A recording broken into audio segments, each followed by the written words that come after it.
오늘 성령 강림 주일을 맞아가지고 말씀의 제목도 성령께서 오시면 이라는 말씀으로 여러분들과 함께 말씀을 나눌까 합니다.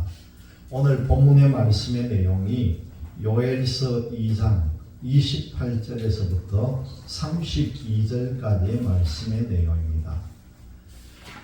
내 영을 만민에게 부어줄 것이다. 그렇게 말씀합니다. 여러분, 성령이 우리에게 임하시면 우리 사람이 쉽게 이해할 수 없는 초자연적인 현상이 나타납니다. 사람들이 두려워하는 현상이지만은 그때 임하는 성령은 우리에게 구원의 방법을 가르쳐 주시고 구원받을 사람이 있을 것이라고 하는 희망의 말씀을 오늘 말씀을 통해서 주십니다. 성령 하나님이 우리의 신앙과 우리의 삶을 인도해 주시는 줄 믿으시기를 바랍니다. 오늘의 말씀의 논지를 보니까 성령은요, 우리를 종말론적인 구원에 이르도록 우리를 가르치시고 인도해 주신다는 거죠. 맨 먼저 보니까 만민에게 임하여 능력을 나타내시는 성령님에 대한 내용입니다. 28절 말씀을 보니까 내가 내 영을 만민에게 부어주리니 그렇게 말씀합니다. 그리고 두 번째로 보니까 남녀 종들에게 와가지고 표적을 보여주신다는 거죠. 29절 말씀이 뭡니까? 그때 내가 내 영을 남종과 여종에게 부어줄 것이며 그렇게 말씀을 합니다. 그리고 크고 두려운 자연 현상을 나타내는 말씀이 나오는데요. 30절과 31절의 말씀을 보니까 내가 이적을 하늘과 땅에 베풀리니 뭐라고 말씀합니까? 피와 불과 연기 기둥이라는 거죠. 그리고 이어서 31절 말씀도 여호와의 크고 두려운 이 종말의 날을 말합니다. 이 날이 이르기 전에 해는 어두워지고 달이 어떻게 변한다고요? 빛빛같이 변한답니다. 이 마지막 두려운 자연 현상을 알려주시는 것이고 마지막에는 우리에게 구원의 방법을 정확하게 알려주고 있습니다. 구원의 방법이 뭡니까, 여러분? 32절 말씀 우리 다 같이 크게 한번 읽어봅니다. 누구든지 여호와의 이름을 부르는 자는 구원을 얻으리니 이는 나 여호와의 말대로 시온산과 예루살렘에서 피할 자가 있을 것이며 남은 자 중에 여호와의 부름을 받을 자가 있을 것이니라. 여러분, 이 마지막 때에 이때도 여호와의 이름을 부르는 자는 구원을 얻는다는 겁니다. 그리고 여호와의 말씀대로 그 시온산 예루살렘, 여기에 시온산과 예루살렘 여기에 피할 자도 있을 거라는 거예요. 이 마지막 환난 재난의 때에도 살아남고 피할 자가 있다는 거죠. 그리고 중요한 말씀이요, 여호와의 부름을 받을 자가 있다는 겁니다. 여러분들이 이 여호와의 부름 받는 자들이 다 되시기를 바랍니다. 마지막 때에 부름 받는 그 영광이 얼마나 크겠습니까? 여러분, 우리는 이 세상을 살면서요, 나나 여러분이나 마찬가지는 누구로부터 도움을 얻어서 살아가고 있는 존재라는 겁니다. 어린 시절에는 어리기 때문에 부모님의 보호를 받아가면서 살아가고 나이가 들어서 성인이 되면은 스스로 남을 보호해 줄 수도 있지만은 또 누군가로부터 같이 협력을 받으면서 살아가는 게 사회생활이라는 거죠. 이 세상에 혼자 살아가는 사람이 어디 있습니까? 다 더불어 사는 것이고 서로 협력하면서 산다는 거죠. 그런데 이제 노인이 되면은 어떻게 합니까? 내 힘이 부칠 때는 자녀들의 도움을 받고 사는 존재가 된다는 겁니다. 물론 핵가족 시대와 1인 가족 시대 등으로 우리의 가족 형태가 바뀌면서 어린 시절이나 노인기에 어떤 국가의 지원에 의해서 생존을 돌봐주는 경우가 많고, 우리나라가 요즘 이런 복지시설이 참 잘 돼 있는 것 같아요. 외국에서는 참 보기 힘든 것인데 그 짧은 시간 안에 우리나라가 어떻게 이렇게 복지가 잘 돼 있는지 모릅니다. 연세든 문집에 일일이 보호할 수 있는 사람들 보내주고, 조금이라도 어떤 지체적으로 문제가 있다든가 좀 몸에 이상이 있고 힘든 사람은 정부에서 일일이 찾아가면서 지원을 해주는 이런 제도가 우리나라 얼마나 복되게 하는지 모르죠. 사실 사람이 스스로 살아가는 것 같지만은요, 반드시 누군가의 도움이나 누군가의 협력을 얻으면서 산다는 거죠. 그래서 사람은 관계 중심의 사회고 그 다음에 사회적인 존재다, 그렇게도 말합니다. 그러나 사람이 사람의 도움만 받고 살아가느냐는 거죠. 그게 아니라는 거예요. 사람은요, 창조주 하나님의 도움을 받아야 한다는 겁니다. 우리 조물주의 도움을 받고 살아야 한다는 거죠. 우리 피조물인 사람을 진정으로 도와줄 수 있는 분이 누구입니까? 오직 하나님 한 분밖에 없다는 겁니다. 시편 121편 1절과 2절의 말씀을 제가 한번 읽어드립니다. 내가 산을 향하여 눈을 들리라. 나의 도움이 어디서 올까? 나의 도움은 천지를 지으신 여호와에게서로다. 그렇게 말씀합니다. 이 시편 기자는 창조주 하나님의 도움을 받아야 한다는 것을 분명하게 고백을 하고, 고백뿐만 아니라 선언을 하고 있습니다. 그렇다면은 오늘 신앙을 가진 우리는요, 누구의 도움을 받아야 되겠습니까? 당연히 하나님의 도움을 받아야죠. 여러분, 누구를 의지하겠습니까? 당연히 하나님을 의지해야죠. 하나님은 믿음을 가진 우리를 도우시려고 성령님을 보내주셨다는 거죠. 그렇기 때문에 우리는 성령님의 도우심을 받아야 합니다. 성령께서 우리를 도우시려고 이 땅에 오셨다는 거죠. 이 성령 체험이 얼마나 중요한지 모릅니다.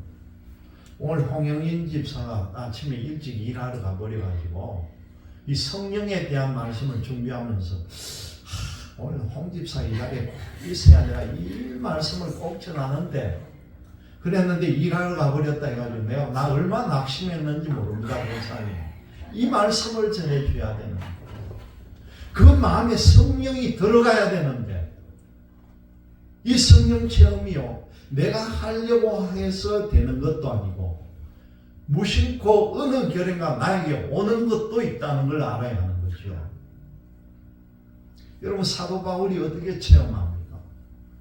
그 기독교를 믿는, 그 예수를 믿는 사람을 핍박하기 위해서 잡으러 가다가 다메섹 도상에서 절도를 한다.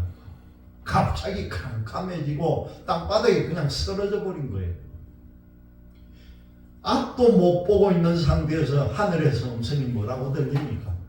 사울아, 사울아 그러잖아. 이게 바로 성령이 바로 역사하는 거죠. 누구십니까? 하니까 뭐랍니까? 네가 핍박하는 예수다라는 거예요. 그러면서 이 핍박을 하러 가던 사울에게 예수님께서 뭐라고 합니까? 네가 나를 증거하는 증인 삼아야 되겠다는 거예요.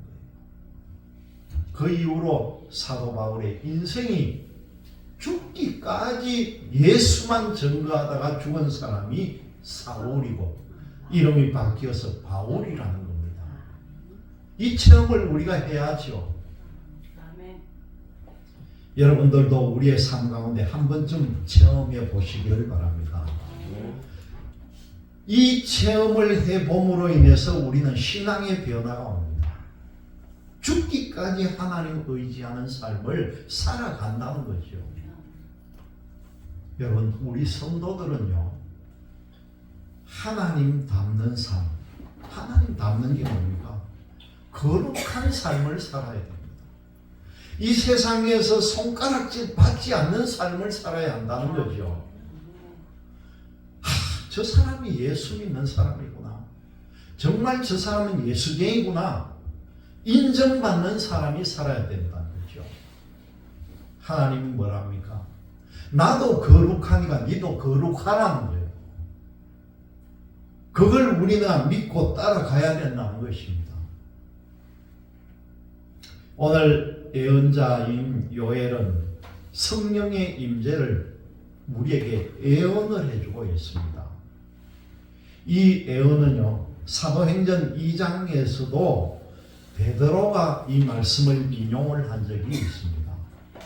요엘 선지자는 백성들이 어려움을 당하지만은 하나님께서 그들에게 회복의 기회를 줄 것을 지금 예언하고 있는 것이죠. 백성들이 농사를 지으면 이른 비와 늦은 비가 내려서 풍성하게 거둘 것입니다. 과거에는 이방인들에게 수치를 당한 적이 많았지만은 이제부터는 영원토록 수치를 당하지 않을 것이라고 말씀합니다. 백성들이 자기들을 향한 놀라운 복을 주신 여호와 하나님을 찬송할 것이라는 거죠. 이런 축복이 온 이후에 하나님께서 성령을 보내주셨습니다. 복을 받을 때는 백성들이 대상이었는데 이번에 성령을 보내주실 때는 그 대상이 그 백성뿐만 아니라 만민이라는 거예요. 온 세상 사람들이 다 포함이 된다는 거죠. 하나님은 성령을 보내실 때에 그 대상자를 가려서 보내질 않습니다. 하나님의 은혜는 모든 시대, 모든 나라, 온 세계 모든 사람들에게 다 적용이 된다는 것이죠. 이쁘다고 못났다고 가리지 않고 나이 들었다고 어리다고 가리지 않고 성령은 세상 모든 사람들에게 임합니다. 하나님이 성령을 만민에게 부어주시면은 그 성령을 받은 사람에게 신비한 현상, 놀라운 능력들이 나타난다는 겁니다. 그게 내용이 뭡니까? 자녀들은 장래 일을 말한다.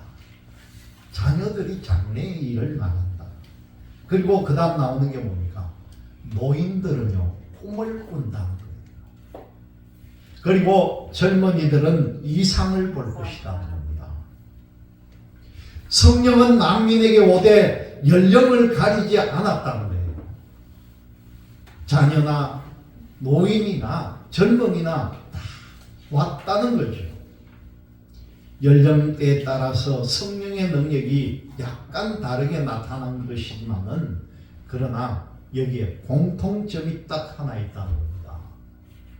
그것은 이 모든 것들이 지금 당장 내 눈앞에 보이지 않는 미래에 나타날 일들에 관한 말씀이라는 겁니다. 성령은 우리에게 미래를 생각하게 합니다.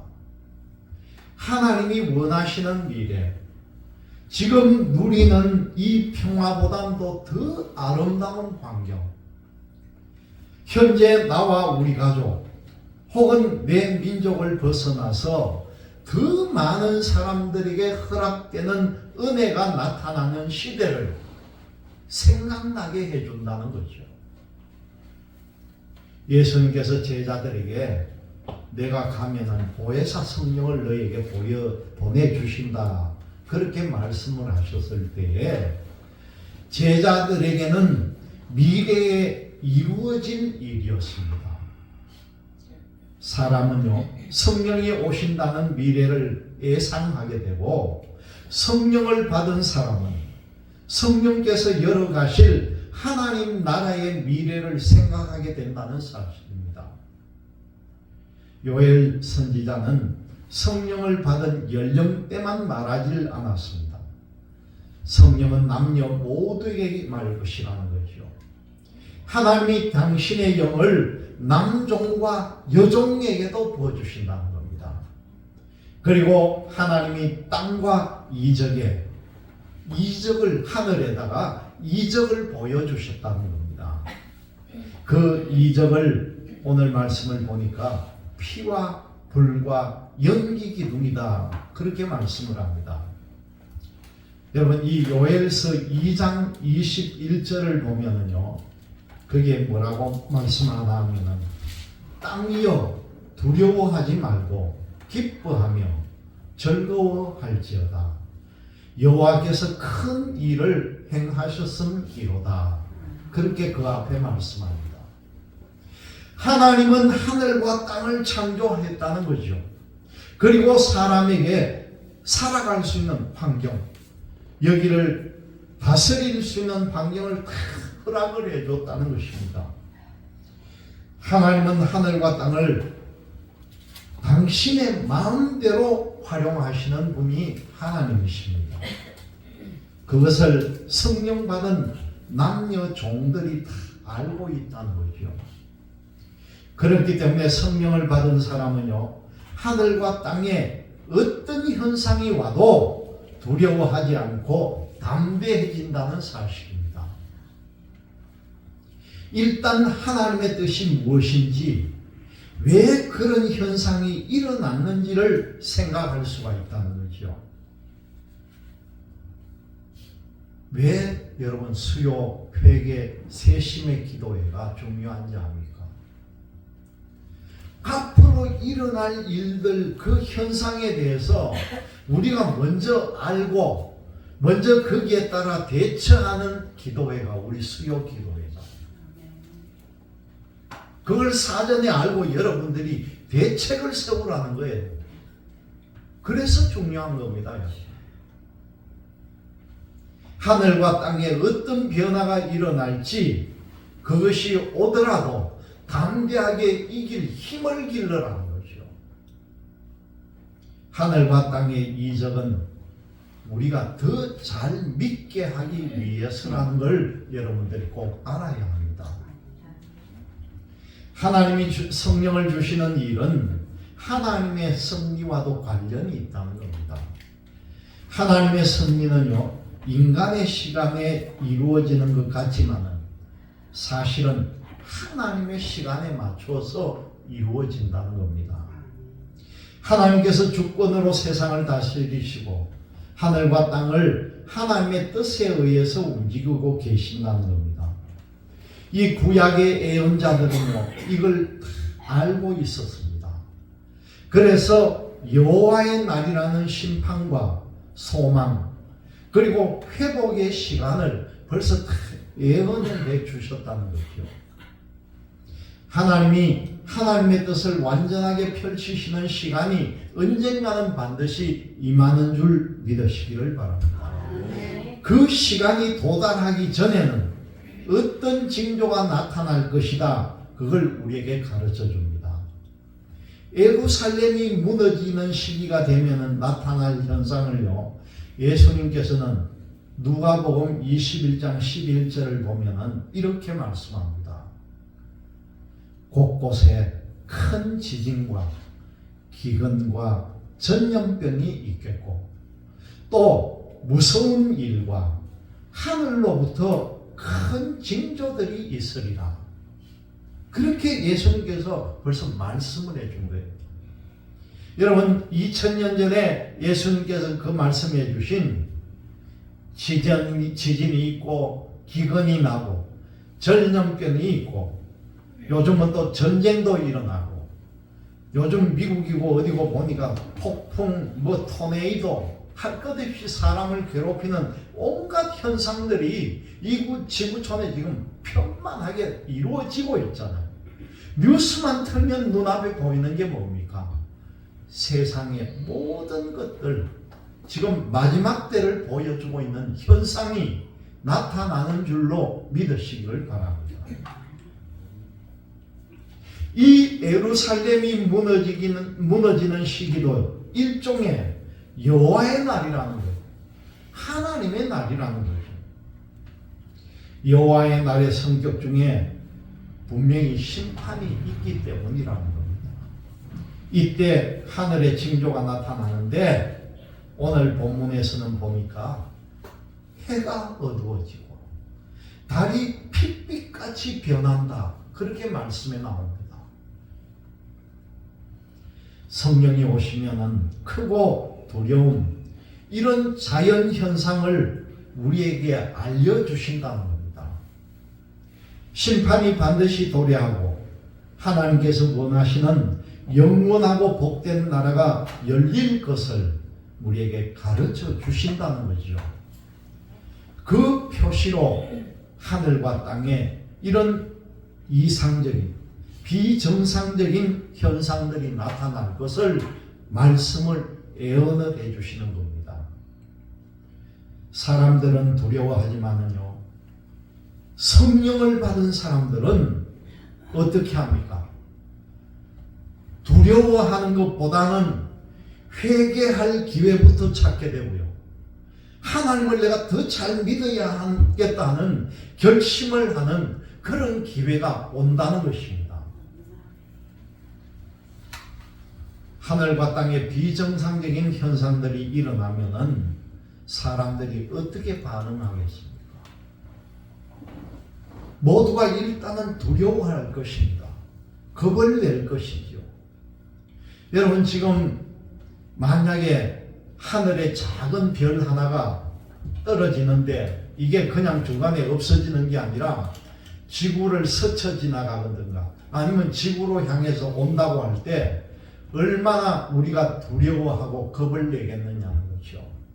여러분, 저 하늘에 별 하나가 지구를 와가 때리면은 이 지구상의 모든 사람은 정말 전멸할지도 모릅니다. 그 충격으로 인해서. 그런 두려움을 가지고 저 미국 같은 나라는 외부에서 오는 별이 오면은 위성을 쏴가지고 그 방향을 바꾸는 그 계획까지 세우고 있는 거 아닙니까? 그런 날이 올지도 모른다는 거예요. 그것은 땅이 흔들리고 갈라지고 건물이 무너지면서 도처에 큰 불도 납니다. 큰 도처에 재난이 일어난다는 거죠. 죽음과 아우성치는 그 모습이 눈앞에 보인다는 겁니다. 이 정도가 되면 두려워하는 것은 당연한 것이죠. 이 두려운 날이 이럴 것을 예상하지 못하고 사람들이요, 여전히 잘 먹고 잘 살려고 하는 그런 마음을 가지고, 또 어떤 사람들은 있는 것도 모자라서 더 많이 가지려고 하는 그것이 인간의 본능이라는 겁니다. 자기들에게는 재난이 피해갈 것이라는 기대감을 갖고 있는지도 모르죠. 설마 우리에게 이런 재난이 오겠나? 작은 재난을 만나면은 가난한 사람들이 먼저 어려움을 당하게 되고, 어쩌면 돈 많은 사람은 그 재난을 피해 갈 수 있을지는 모릅니다. 그러나 여러분, 우주적인 재앙이 만약에 온다면요, 돈이 얼마나 많든 권력이 얼마나 크든 누구에게나 똑같은 길, 피할 수 없는 길이라는 거죠. 그때는. 여러분, 이때 구원받을 방법이 뭡니까? 오직 하나님의 이름을 부르는 것밖에 없다는 거예요. 이걸 알아라는 겁니다. 그래서 오늘 말씀에 누구든지 여호와의 이름을 부르는 자는 구원을 얻는다고 분명히 말씀하잖아요. 여러분, 하나님의 이름을 부르시기를 바랍니다. 여러분들에게 어떤 일이 닥쳐오든 힘들고 어려운 일이 있을지라도 여호와의 이름을 부르는 여러분들 되시기를 바랍니다. 누가 여호와의 이름을 부릅니까, 여러분? 성령 받은 사람이 여호와의 이름을 부른다는 거예요. 성령께서 여호와의 이름을 부르도록 감동을 주시고 성령 받은 사람에게 지혜를 주신다는 거죠. 하나님은 시온산과 예루살렘에 피할 자가 있을 것이라고 분명히 말씀합니다. 하나님의 계획 안에 벌써 구원받을 사람이 딱 존재를 한다는 겁니다. 여러분들이 다 이 구원 계획 안에 들어있는 사람들이 되어야 합니다. 남은 사람 중에서 하나님의 부름을 받을 자도 있다. 그렇게 말씀합니다.